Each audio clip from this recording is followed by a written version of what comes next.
ಕರ್ನಾಟಕ ರಾಜ್ಯ ಅಸಂಘಟಿತ ಕಾರ್ಮಿಕ ಹಾಗೂ ಕಾರು ಆಟೋ ಚಾಲಕರ ಸಂಘದ ವತಿಯಿಂದ ತುಮಕೂರಿನ ಅಮನಿಕೆರೆ ಎದುರಿನ ಆಟೋ ನಿಲ್ದಾಣದಲ್ಲಿ ಕನ್ನಡ ರಾಜ್ಯೋತ್ಸವವನ್ನು ಆಚರಣೆ ಮಾಡಲಾಯಿತು.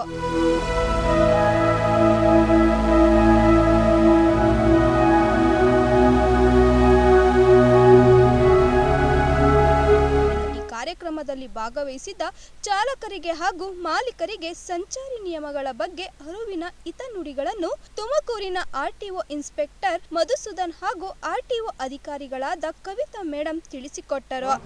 ನಿಮ್ಮ ಮನೆ ಮಂದಿನ ಅಷ್ಟೇ ಅಲ್ಲ, ಬೇರೆಯವ್ರನ್ನ ಅವರ ಕಷ್ಟ ಸುಖಗಳಲ್ಲಿ ಮಧ್ಯರಾತ್ರಿ ಅಂದ್ರೂ ಕರ್ಕೊಂಡು ಹೋಗ್ತೀರಾ. ಅದು ಯಾವುದೇ ದುಡ್ಡಿನ ಅಪೇಕ್ಷೆಗಳೇ ಇಲ್ದಲೆ.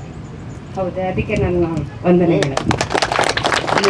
ಹಾಗೆ ಆಟೋ ಹಿಂದೆ ಮುಂಚೆ ಕೋಟ್ಸ್ ಬರೆಯೋರು, ಮನ್ಸಿಗೆ ಏನಾದ್ರು ಬೇಜಾರಾದ್ರೆ ಅದನ್ನು ಓದ್ತಾ ಇದ್ರೆ ಯಾರಿಗೆ ಬೇಜಾರಾಗ ಅವ್ರಿಗೆ ಅದೊಂದು ಮಾರಲ್ ಸಪೋರ್ಟ್ ಕೊಡ್ತಿತ್ತು.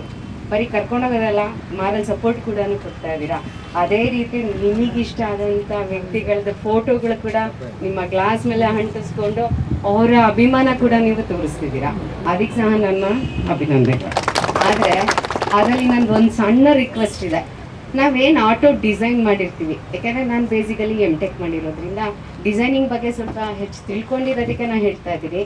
ಅದು ಆಟೋ ಡಿಸೈನ್ ಮಾಡಬೇಕಾದ್ರೆ ಏನು ಗ್ಲಾಸ್ ಕೊಟ್ಟಿದ್ದೀವಿ, ಆ ಗ್ಲಾಸ್ ನಿಮಗೆ ಕ್ಲಿಯರ್ ವಿಷನ್ ಇರಲಿ ಡ್ರೈವಿಂಗ್ ಮಾಡಬೇಕಾದ್ರೆ ಅನ್ನೋದಕ್ಕೆ ನಾವು ಕೊಟ್ಟಿರ್ತೀವಿ.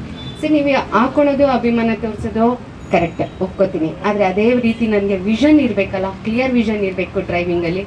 ಹಾಗಾಗಿ ಆ ಗ್ಲಾಸ್ ಮೇಲೆ ದೊಡ್ಡ ದೊಡ್ಡ ಪೋಸ್ಟರ್ಸ್ ಹಾಕೋದನ್ನ ಸ್ವಲ್ಪ ಅವಾಯ್ಡ್ ಮಾಡಿದ್ರೆ ಒಳ್ಳೇದಾಗುತ್ತೆ. ಸ್ವಲ್ಪ ಅದಕ್ಕೆ ಹಿಂದ್ಗಡೆ ನಾವು ಗ್ಯಾಪ್ ಇಟ್ಟಿದ್ದೀವಲ್ಲ ಅದು ಅಂತ ಹೇಳಿ, ಯಾಕೆಂದ್ರೆ ನಾವು ಈಗ ಬಿಟ್ಟಿರ್ತೀವಲ್ಲ ವಿಂಡೋ ಮುಂದೆ ನಮ್ಗೆ ಗ್ಲಾಸ್ ಏನಿದೆ ಆ ಗ್ಲಾಸ್ ಮೇಲೆ ಪೂರ್ತಿನೂ ಸ್ಟಿಕ್ಕರ್ ಯಾವುದನ್ನು ಅಂಟಾಕ್ಬೇಡಿ, ಮೊದಲನೇದು.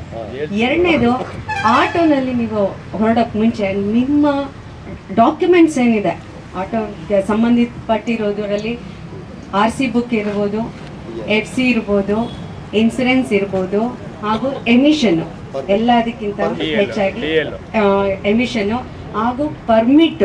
ಯಾವ ಜಾಗದ ಪರ್ಮಿಟು? ಬೆಂಗಳೂರು ಪರ್ಮಿಟ್ ತಗೊಂಬಂದು ಇಲ್ಲಿ ಓಡಿಸೋದಲ್ಲ, ಇಲ್ಲೇದೇ ಪರ್ಮಿಟ್, ಅದನ್ನ ಇಟ್ಕೋಬೇಕು. ಜೊತೆಗೆ ನಿಮ್ಮ DL, ಹಾಗೆ ಈಗ ಸಾಹೇಬರು ಕೊಟ್ಟಿರೋ ಅಂಥ ಯೂನಿಫಾರ್ಮು, ಇದಿಷ್ಟು ಹಾಕ್ಕೊಂಡು ನೀವು ರಸ್ತೆ ಮೇಲೆ ಇಳಿಬೇಕಾಗಿ ವಿನಂತಿ, RTO ವತಿಯಿಂದ ವಿನಂತಿ.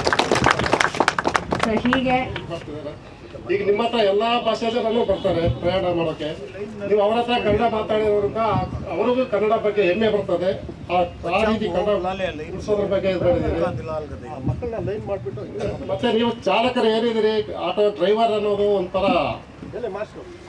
ಏನೋ ಕೇವಲವಾಗಿ ಅದೋ ಥರ ಆಗ್ಬಿಟ್ಟಿತ್ತು ಸಮಾಜದಲ್ಲಿ.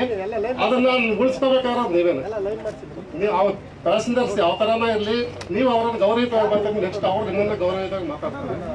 ಮತ್ತೆ ನೀವು ನೀಟಾಗಿರಿ, ಹೆಂಗಂದಂಗೆ ಇರೋದು ಎಲ್ಲ ಮಾಡೋಕ್ಕೋಗ್ಬೇಡಿ. ಚೆನ್ನಾಗಿರ್ಬಿಟ್ಟು ನೀಟಾಗಿರ್ಬಿಟ್ಟು ಎಲ್ಲರೂ ಗೌರವ ಕೊಡ್ತಾರೆ. ನಮ್ಮ ಡ್ರೆಸ್ ನೋಡೇ ಎಲ್ಲರೂ ನಮ್ಗೆ ಗೌರವ ಕೊಡ್ತಾರೆ. ಚೆನ್ನಾಗಿದೆ. ಆಮೇಲೆ ಇದೇ ತಿಂಗಳಲ್ಲಿ ಕನ್ನಡ ವಾಯು ಮಾಲಿನ್ಯ ತಡೆ ಮಾತಾಡೋದನ್ನು ಮಾಡ್ತಾ ಇದ್ದೀವಿ. ಅದು ಬಹಳ ಮುಖ್ಯ ಇದೆ. ಯಾಕಂದ್ರೆ ಈಗೆಲ್ಲ ವಾಯು ಮಾಲಿನ್ಯ ಇದ್ರಾಗಿರೋ ಕ್ಯಾನ್ಸರ್ಗಳು ಬರ್ತಾ ಇದೆ, ಅಲ್ಸರ್ ಬರ್ತಾ ಇದೆ, ಆಸ್ಮಾ ಬರ್ತಾ ಇದೆ, ದೊಡ್ಡ ಅನಾರೋಗ್ಯಗಳು, ಬೇರೆ ಬೇರೆ ವಿಧ ಅನಾರೋಗ್ಯಗಳು ಆಗ್ತಾ ಇದೆ. ಅದರ ಜವಾಬ್ದಾರಿ ಎಲ್ಲರ ಮೇಲೂ ಇದೆ.